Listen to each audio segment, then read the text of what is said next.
o psicológico dele tá abalado. O meu eu tô... Jovem, você precisa de terapia. Ocupa sua vida.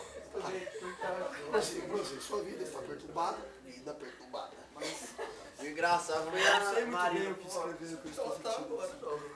Isso não é Uma uma coisa coisa que vai, sobe, desce. desce. Parece um elevador. Sério. E essa coisa prazerosa,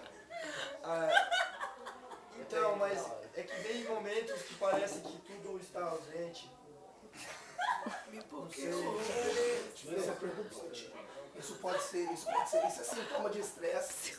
Isso é sintoma de depressão. Vou te receitar 8 comprimidos de Benflogin ao dia. Só isso. Paciente, louco. Mas nem o Léo tomou isso. Gente, marque no relógio daqui no minuto. Nossa. Isso aí não é uma Fusca vai ser, é um Fusca Fala, mais, tchau. mais, né?